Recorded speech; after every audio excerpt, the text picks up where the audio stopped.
오늘은 기도에 대해서 잠시 좀 생각을 해보고자 합니다. 요즘 우리 100일 기도회 하고 있잖아요. 여러분 열심으로 참석해 주셔서 감사합니다. 그래서 우리가 목사님을 위해서도 기도하고 자신의 영적인 무장을 위해서도 우리 나오셔서 열심히 기도하시는, 그래서 기도불 받는 이런 기간이 되었으면 합니다. 역사상 가장 위대한 기도의 스승이 누군가 묻는다면 우리가 누구라고 대답할 수 있을까요?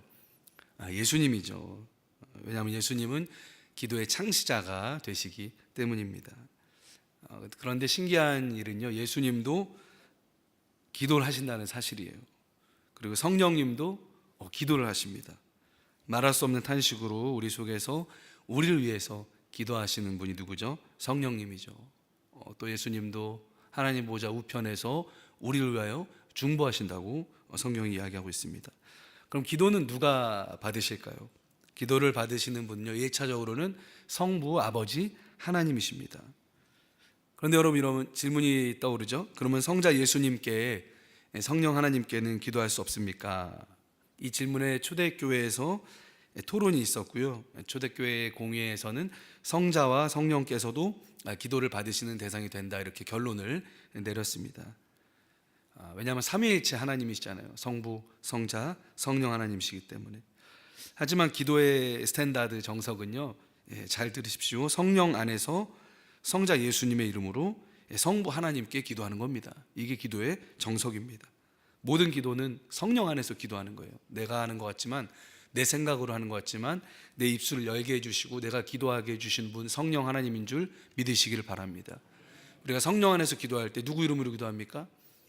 예수님 이름으로 기도해야 돼요. 안광천의 이름으로 기도 못합니다. 개인의 이름으로 기도 못합니다.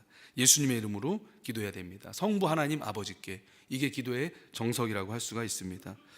예수님께서 제자들에게 기도에 대해서 여러 가지를 가르쳐 주셨는데요, 마태복음 6장에 그 내용이 기록되어 있습니다. 먼저 예수님은요, 기도할 때 바른 마음가짐에 대해서 얘기해 주십니다.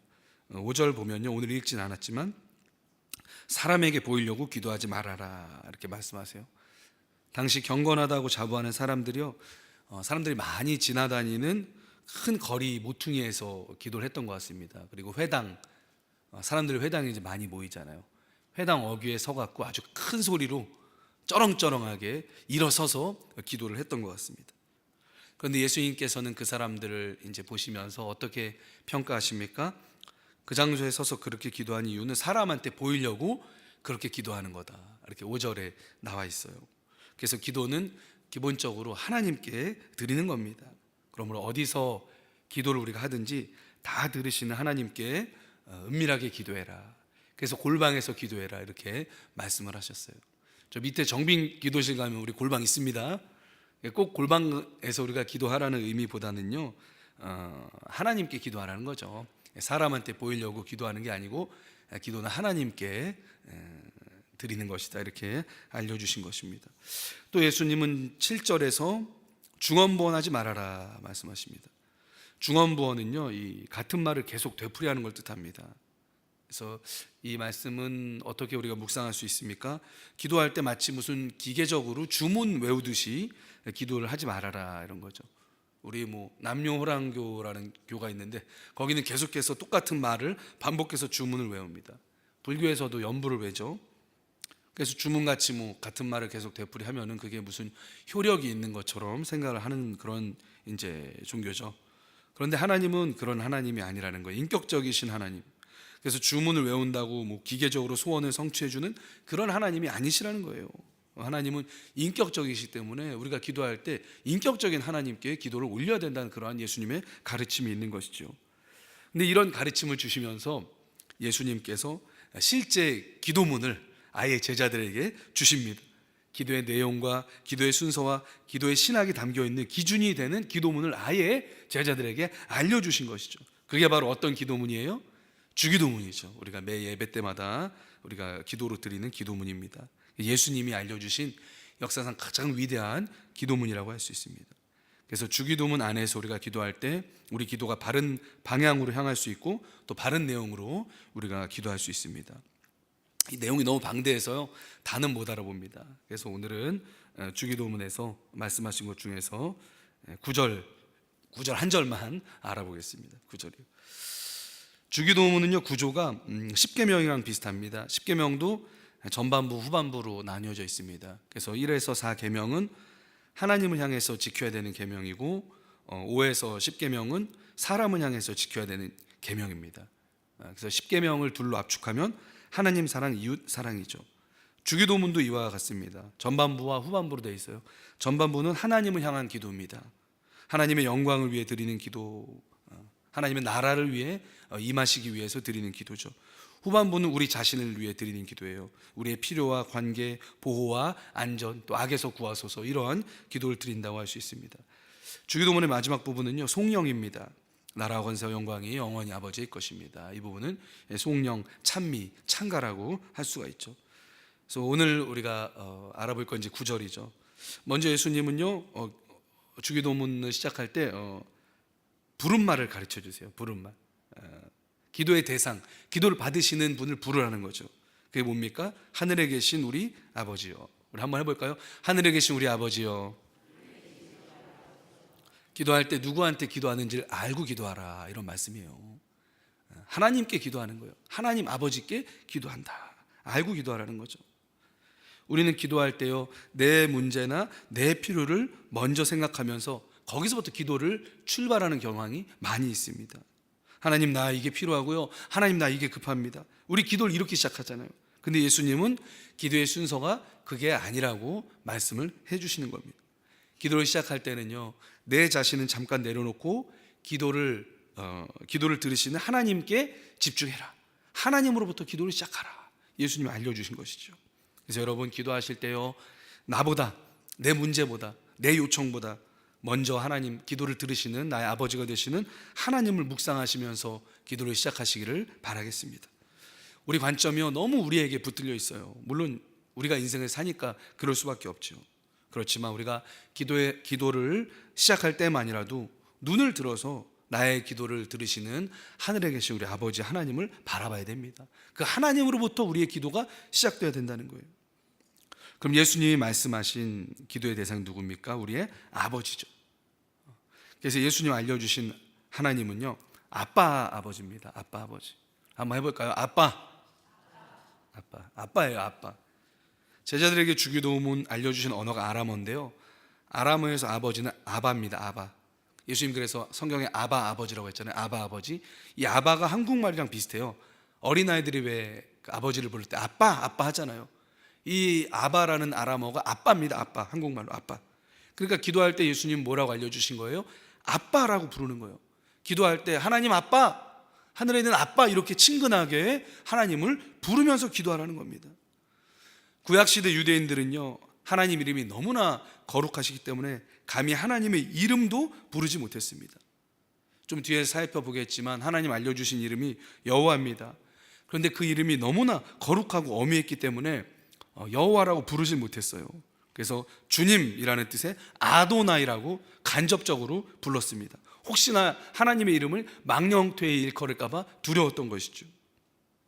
그래서 아도나이, 주님, 주인이라는 뜻이거든요. 하나님 모든 만물의 주인이고 우리 주인입니다. 물론 맞죠. 그런데 예수님은요 이렇게 거룩하신 하나님을 뭐라고 부르라는 거예요? 아빠라고 부르면서 기도를 올리라는 겁니다.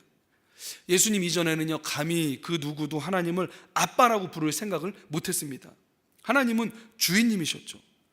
그래서 예수님의 가르침이 너무나 이 주기도문에 나타난 부름말은요 혁명적인 가르침입니다. 당시 유대인들이 예수님을 십자가에 못 박았던 이유 중에 하나가 바로 뭐예요? 하나님을 아빠라고 불렀기 때문입니다. 신성모독으로 본 것이죠. 아빠라는 뜻은 나도 동일한 본질이라는 뜻이잖아요. 그렇기 때문에 신성모독으로 이해를 한 것이죠. 하지만 예수님은요 우리의 기도를 들으시는 분이, 그 하나님이 하늘에 계신 우리 아빠라고 말씀을 하십니다. 여러분 하나님이 우리 아빠 되신 믿으시기 바랍니다. 그래서 우리가 누구한테 뭔가 부탁할 때요 주인님 이거 좀 해주세요 부탁하는 거랑 아빠 이거 해주세요 부탁하는 거랑 같습니까? 다릅니까? 다르죠. 주인님 돈이 좀 필요한데 주시면 안 될까요? 이건 좀 말하기가 어렵잖아요. 아빠 나 돈이 좀 필요해요, 좀만 주세요. 이건 어떻습니까? 분위기가 다르죠. 이게 바로 뭐예요? 주인님과 아버지의 차이입니다. 근데 예수님이요 이제 복음서 봤더니 심지어 십자가를 앞에 두신 그 전날 밤이죠. 겟세마네 동산에서 그 새벽에 기도하실 때도 하나님을 뭐라고 불렀는지 아십니까? 아바라고 불렀어요. 아빠, 아버지. 그 겟세마네 동산에서도 하나님을 그렇게 친근하게 아빠라고 부른 겁니다. 인생에 가장 힘들고 어렵고 고난을 앞둔 그러한 시기에도 아빠라고 하나님을 친밀하게 부르신 겁니다. 하나님에게 그렇게 기도하시면서 친밀감을 표현하신 거죠. 여러분 인생에서 가장 힘든 순간에 여러분 하나님을 아빠라고 친밀하게 부를 수 있게 되기를 축원합니다. 그게 믿음이에요. 사실 우리 어려운 일 겪을 때는 기도하기 참 어렵잖아요. 마음이 어려워져서. 그런데 그럴 때라도 하나님을 우리가 아빠 이렇게 부르면서 기도해야 된다는 거죠. 어떨 때는요, 너무 힘들 때는 그냥 기도하러 올라가서 다른 말이 필요 없어요. 우리 한 단어만 하면 됩니다. 무슨 단어죠? 바로 예수님이 알려주신 아버지, 이것만 하면 돼요. 아버지, 아버지. 이것만 불러도 눈에서 눈물이 나요. 더 이상 기도하지 않아도 하나님 아버지, 하나님 아버지. 이 한 단어에 뭡니까? 다 들어가 있는 거예요. 하나님도 다 아시는 겁니다. 아들아, 힘들어서 왔느냐? 내 딸아, 힘들어서 왔느냐? 하나님은요, 그 아버지 하나님 말 한마디에 우리의 모든 상황과 마음을 다 느끼고 계시는 거예요. 제 아들만 둘인데 우리 아들들이 아빠 이러면서 뛰어오면요, 얼마나 이쁜지 몰라요. 애들이 뭐를 깨뜨렸던 어질렀던요, 그렇게 달려오면요 안아줄 수밖에 없습니다. 그게 뭐예요? 아버지 마음이죠. 또 무서운 일을 당할 때, 배가 고플 때, 힘들 때, 그래서 아빠하고 뛰어오면요, 아버지는 뭐예요? 다 안아주는 거예요. 지켜주는 거예요. 보호해주는 겁니다. 공급해주는 겁니다. 그게 바로 아버지의 품입니다. 여러분, 우리가 아버지 하면서 하나님께 기도할 때 이와 같다는 거예요. 아빠 하는 겁니다. 다 포함되어 있습니다. 그래서 여러분 힘드실 때 아버지 하나님 의지하시고 아버지라고 부르면서 주님 앞으로 기도로 나아가시기를 주님의 이름으로 축원합니다. 첫째가요, 몇 달 전에 열이 너무 많이 났어요. 밤에 자다가 막 39도 40도 이래가지고 깨워서 서울대병원 응급실을 데려갔습니다. 그래서 새벽에 뭐가 문제인지 이것저것 검사를 했는데 뭐 심각한 건 아니었고 독감이었어요. 그래서 며칠 쉬고 이제 약 먹여서 낫긴 했는데, 근데 이제 응급실에서 검사하면 결과가 좀 나와야 되지 않습니까? 그래서 몇 시간 있는데 애가 힘들어서 소파에서 그냥 쭉 처져서 누워 있는 거예요. 근데 제가 그걸 보니까 눈물이 핑 돌더라고요. 그 애 보니까 무슨 생각이 드냐면, 아이고 내가 아프고 말지, 내가 독감 걸려서 아프고 말지, 이 어린 것이, 조그만 것이 그렇게 이것저것 검사 받느라고 누워 있구나. 그래서 아들에 대한 마음이 정말 뭉클하게 다가왔습니다. 그런데 조금 있다가 그 아들 물끄러미 잠든 거 바라보다가 하나님을 생각했더니 제가 눈시울이 완전히 붉어져서 눈물이 나더라고요. 아, 하나님이 내 아빠군요. 내가 우리 아들을 이렇게 사랑하듯이 하나님이 날 사랑하시는군요. 내가 아마 우리 아들 사랑하는 것보다 하나님은 날 더 사랑하실 겁니다. 아버지가 되니까 하나님 아버지의 마음이 절절히 느껴지는 거예요. 우리가 여러분 우리 자녀들을 사랑하는 것보다 여러분을 더 사랑하는 분이 하나님 아버지인 줄 믿으시기를 바랍니다. 하나님이 아버지세요.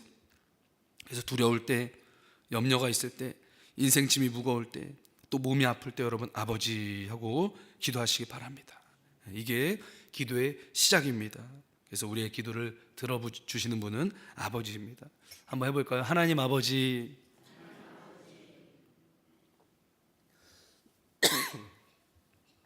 그래서 하나님께서 이렇게 아버지라고 우리에게 알려주셨습니다. 또 예수님 보여주신 아버지는요, 좋은 것을 주시는 아버지입니다. 이런 말씀을 하셔요. 너희가 악한 자라도 좋은 것으로 자식에게 줄 알거든 하물며 하늘에 계신 너희 아버지께서 구하는 자에게 좋은 것으로 주시지 않겠느냐. 그래서 하나님은요, 인색한 아버지가 아니에요.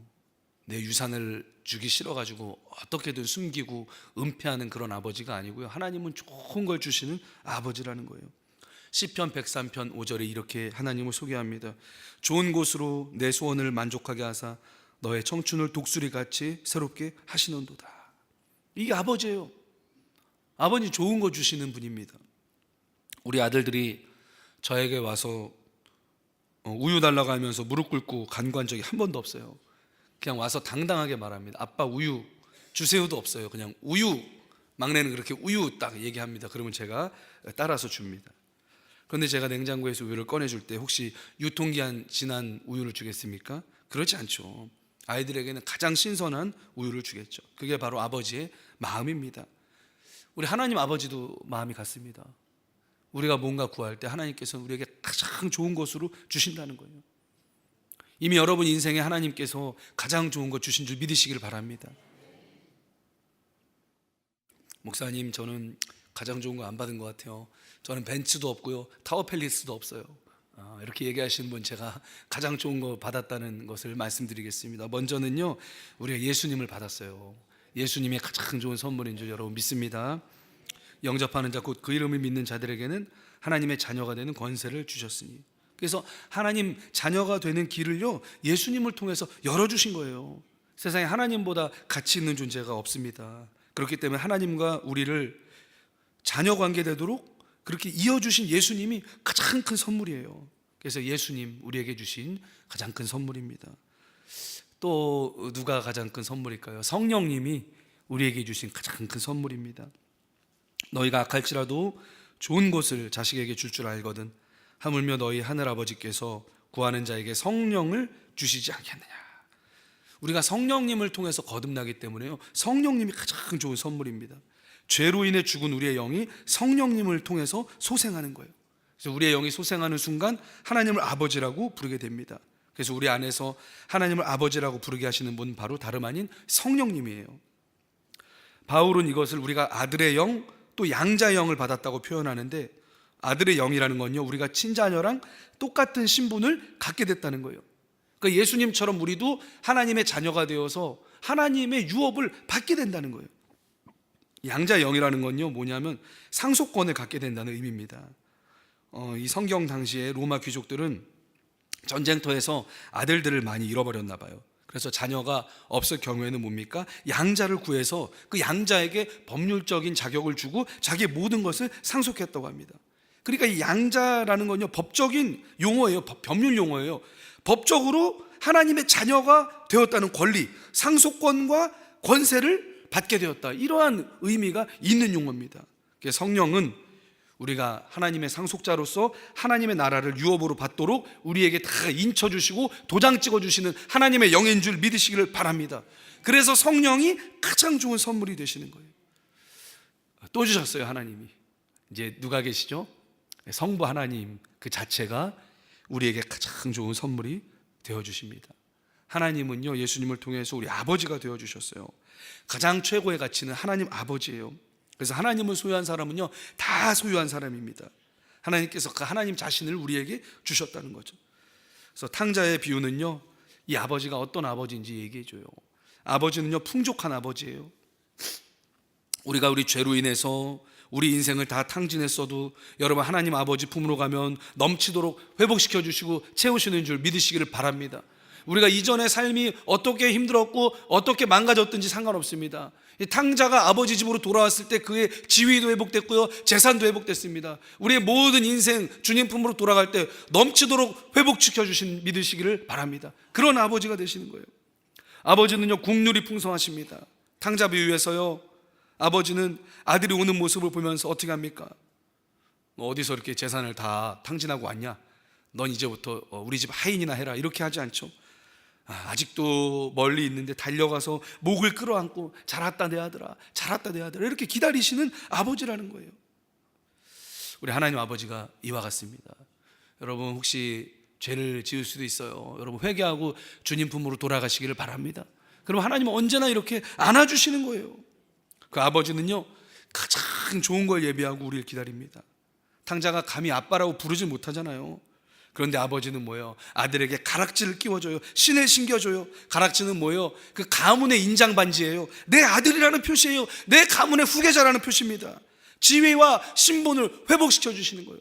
가장 좋은 것을 준비하고 기다리십니다. 여러분, 우리 하나님 아버지는요, 우리에게 영생을 준비하고 천국을 준비하고 기다리시는 줄 믿으시기를 바랍니다. 영원한 유산을 지금 준비하고 기다리시는 거예요. 그래서 하늘에 계신 우리 아버지, 이게 정말 이렇게 좋은 기도의 부른말입니다. 여러분, 늘 이 부른말로 기도하시기를 바라겠습니다. 그럼 이제 예수님이 알려주신 이게 이제 첫 번째 하늘에 계신 우리 아버지는 부른말이었다고 한다면, 주기도문의 첫 번째 간구는 뭡니까? 아버지의 이름이 거룩히 여김을 받으시오며, 이 말이죠. 거룩히 여김을 받다는 말은 칭송을 받으시다, 영광을 얻으시다, 구별됨을 받으시다, 이런 뜻입니다. 구별됨을 받으시다, 이게 어떤 의미일까요?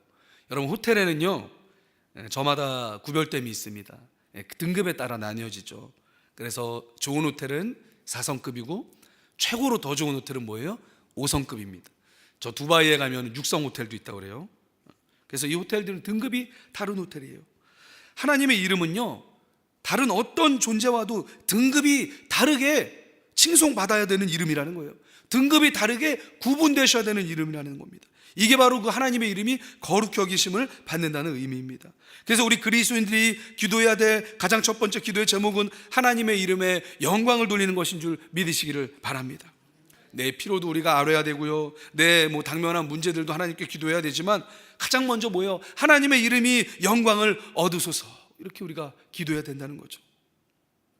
그래서 어떻게 하면 하나님의 이름이 거룩히 여김을 받도록 기도할 수 있습니까? 첫 번째, 주님의 이름을 알아야 돼요. 그리고 그 이름의 능력을 신뢰할 때 우리 하나님의 이름이 거룩히 여김을 받으십니다. 이름이라는 건요 존재, 본질, 정체를 뜻합니다. 누군가 안광천 목사를 안다고 했을 때 그 사람이 뭘 아는 겁니까? 안광천이라는 그 세 음절을 아는 게 아닙니다. 저의 인격과 저의 성격과 저의 인간됨을 아는 겁니다. 그러므로 이름은요 그 존재를 포괄적으로 드러내는 명사입니다. 그래서 하나님이라고 했을 때 그 하나님의 이름은 누굴 나타내는 겁니까? 하나님의 존재와 정체성을 드러낸다는 거예요. 그래서 하나님은 구약에 명령하시잖아요. 여호와 하나님의 이름을 망령되이 일컫지 말아라. 왜? 하나님의 존재가 그 안에 명시되어 있기 때문에 그런 거예요. 그래서 하나님 이름 속에는 하나님이 어떤 분이신가 하는 하나님의 정체성이 담겨 있습니다. 하나님의 성품, 하나님의 능력, 하나님이 행하셨던 구원, 앞으로 행하실 구원, 그 모든 것들이 그 이름 안에 담겨 있다는 거예요. 그래서 하나님의 이름을 위해서 우리가 기도한다는 건요, 이름을 통해서 하나님 자신을 드러내신 하나님을 알아야 돼요. 그래서 그 하나님의 이름을 알아야 됩니다. 또 그 이름의 능력이 내 삶에서 역사하도록 기도하는 걸 뜻합니다. 이 말씀 준비하면서 우리가 하나님 이름을 너무 무심했다, 이런 생각이 들더라고요. 하나님께서 성경에서 계시해 주신 하나님의 이름이 많거든요. 그 이름을 붙들고 기도해야 될 필요가 있다는 거예요. 모세가 하나님께 이름을 여쭤봤잖아요. 하나님 뭐라고 그럽니까? 나는 스스로 있는 자다, 이렇게 하나님이 이름으로 정체를 알려주셨어요. 헬라어로 번역하면 에고 에임이, 영어로 하면 I am who I am. 그러니까 나는 나라는 거예요. 나는 스스로 있는 나다. 여러분, 세상 모든 건요 자신을 존재하게 한 근원이 있습니다. 인간은 누구로부터 나왔어요? 부모님으로부터 나오게 된 거죠. 또 세상 모든 물건도 그것을 만든 어떤 사람에게서 나왔습니다. 그래서 세상에 존재하는 모든 것은 나름대로 자기를 있게 한 어떤 근원이 있다는 거예요. 근데 하나님은요 아니라는 거예요. 하나님은요 하나님 자신이 그 근원이 되심을 믿으시기를 바랍니다. 그래서 하나님은 스스로 존재하시는 분이에요. 즉 뭐예요? 창조된 존재가 아니고 뭐예요? 창조하신 존재라는 거예요. 영원하신 존재라는 겁니다. 즉 하나님이시라는 거예요. 스스로 있는 자라는 게.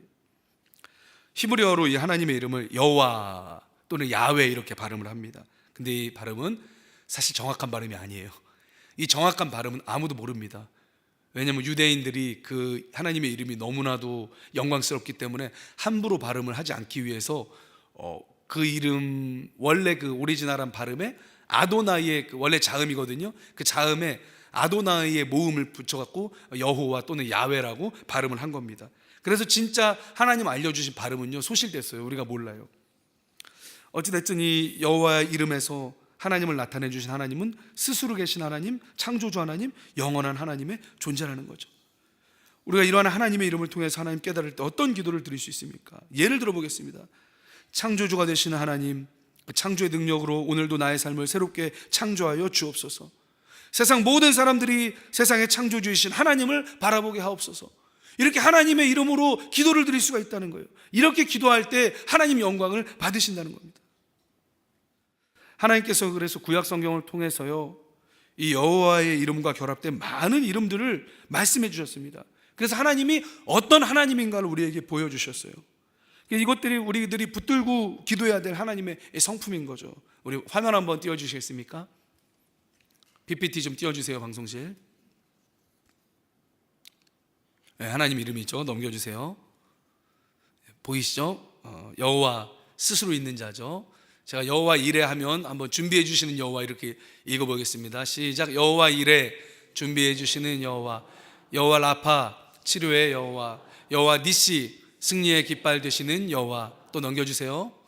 여호와 카데시, 거룩하게 하시는 여호와, 여호와 샬롬, 평강의 여호와, 여호와 체바옷, 만군의 주 여호와. 또 넘겨주세요.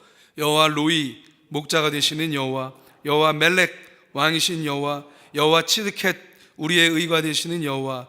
또 넘겨주세요. 여호와 삼마, 거기에 계신 여호와, 여호와 엘리온, 지존하신 여호와, 여호와 오펙, 너희를 치료하는 여호와. 이외에도 많아요. 이 하나님의 알려주신 성품들이, 이름을 통해서 알려주신 성품들이 너무나 많다는 겁니다. 이러한 성품 붙잡고 기도할 때 그 능력이 내 삶에서 나타나게 되고, 그렇게 내 삶에서 능력이 나타날 때 하나님의 이름이 영광을 받으신다는 거예요. 여호와 니시, 승리의 깃발 되시는 여호와 하나님, 죄와 악에서부터 나를 이끌어 주시고 내 삶에서 승리를 나타내 주옵소서. 우리가 이렇게 기도할 수 있다는 거예요. 여호와 카데시, 나를 거룩하게 하신 하나님, 나를 예수님의 보혈로 거룩하게 하셨음을 믿습니다. 이렇게 기도할 때 그 기도가 능력이 되고 그 기도가 우리의 삶 가운데 역사하는 줄 믿으시기를 바랍니다. 그때 하나님 영광 받으신다는 거예요. 그러니까 이름이라고 표현을 했지만 이 말씀을 통해서 하나님이 어떤 분인가를 알려주신 거예요. 그러니까 하나님의 이 이름에 드러난 하나님의 성품을 붙잡고 기도해라, 하나님의 능력을 붙들고 기도해라, 그 얘기예요. 지금 우리의 기도의 근원이 누굽니까? 내 자신의 능력이 아니에요. 우리가 기도할 수 있는 이유는 우리에게 선한 은혜를 베푸시는 하나님 한 분뿐인 줄 믿으시기를 바랍니다. 그래서 하나님 성품 붙들고 기도하는 거예요. 이외에도요, 엘이라는 단어로 하나님 자신을 계시하신 이름도 많습니다. 엘은 한국말로 보면은 하나님 이런 뜻이에요. 그러니까 여호와가 하나님의 어떤 예를 들어보면 안광천이라는 그런 이름이라면 그 엘이라는 거는 이제 하나님이라는 명사죠. 하나님이라는 명사. 그래서 하나님의 이름 엘로임, 창조주 하나님, 엘리온, 지극히 높으신 하나님, 엘로이, 감찰하신 하나님. 넘겨주세요. 많이 아시죠? 이거는 엘샤다이, 전능하신 하나님, 엘올람, 영생하신 하나님, 에칸나, 질투하신 하나님. 여기엔 없지만 우리에게 또 주신 감동적인 하나님 이름이 있습니다. 임마누엘 하나님. 들어보셨죠, 여러분? 임마누엘 하나님. 뜻이 뭐예요? 우리와 함께 계신 하나님. 할렐루야. 예수님을 우리에게 보내주실 때 임마누엘이라 하리라 말씀하셨잖아요. 그래서 우리가 십자가를 볼 때마다 하나님이 나와 함께 계심을 믿으시기를 바랍니다. 우리와 함께 계시는 하나님이에요. 그래서 이런 하나님의 이름을 묵상하면요, 하나님이 어떤 분이신가 하는 걸 우리가 깊이 깨닫게 됩니다. 그래서 깨닫는 만큼 그 하나님을 붙들고 우리가 기도하게 되는 거예요. 그럼 그 하나님의 능력이 내 삶에 나타나고, 그럼 그것을 통해서 하나님의 이름이 거룩히 여김을 받게 되는 겁니다. 그런데 이렇게 보니까요, 하나님이 우리에게 알려주신 모든 이름은요, 다 우리를 좋게 하시는 이름입니다. 다 이롭게 하시는 이름이에요. 우리를 나쁘게 하시는 이름이 없습니다. 모두 우리를 이롭게 하시고 우리를 곤경해서 구해주시는 하나님의 이름입니다. 이러한 이름을 붙드시고 기도하셔서 역사와 능력을 삶에서 체험하시기를 축원합니다. 또 이름이 거룩히 여김을 받으시오며, 이 기도는요, 성화를 위한 기도입니다. 내 자신의 거룩을 위해 기도하는 거예요. 이미 하나님은 거룩하시거든요. 그런데 하나님의 이름을 부르면서 사는 우리는요, 거룩하지 못해요. 그게 문제입니다. 루터가 그런 얘기를 했죠. 하나님은 거룩하신데 하나님의 이름을 부르면서 사는 그리스도인들은 거룩하지 못하다. 그래서 이름이 거룩히 여김을 받으소서라는 기도는요, 하나님의 이름을 드러내야 되는 내 자신이 거룩해지도록 하나님 나를 정결하게 해주세요, 이러한 간구의 기도라고 볼 수가 있습니다. 그래서 우리가 거룩해야 하나님의 이름이 영광을 받으십니다. 그래서 여러분, 영적인 성숙과 성화를 위해서 꾸준히 기도하시기를 바랍니다. 또 이 기도는요, 선교를 위한 기도입니다. 하나님의 이름이 거룩히 여김을 받도록 기도한다는 것은요, 하나님을 아는 사람들이 많아지기 위해서 기도한다는 것입니다. 선교의 기도죠. 왜냐하면 하나님을 아는 자가 하나님의 이름을 영화롭게 하기 때문에 그래요. 그래서 찬송가 가사에 있죠. 물이 바다 덮음같이 여호와의 영광을 인정하는 것이 온 세상 가득해지기 위해 우리가 늘 기도해야 된다는 거예요. 하나님, 오늘도 마귀에게 속아서 썩어 없어질 우상에게 절하던 자들이 살아계신 창조주 하나님을 깨달아 하나님 앞에 돌아오게 하옵소서. 이렇게 기도해야 되는 거예요. 그래서 하나님의 이름에 영광을 돌리게 하소서 기도해야 됩니다. 선교를 위하는 기도가 그런 기도가 되죠. 끝으로 우리가 감격으로 드리는 찬양과 감사의 기도야말로 하나님의 이름을 거룩히 여김 받으시도록 하는 기도가 됩니다. 누군가를 칭찬하며 찬양하는 행위는요, 그 이름을 가지신 분을 높이는 거예요. 영광되게 하는 거예요. 그래서 하나님께 우리가 감사와 찬양을 드리잖아요. 그게 뭐예요? 하나님의 이름에 영광을 돌리는 기도를 하는 거예요. 그래서 찬양이 뭐예요? 곡조 있는 기도라고 하잖아요. 그래서 여러분 늘 꾸준히 감사와 찬양을 하나님께 돌려드리시기를 축원합니다. 말씀 마무리하겠습니다.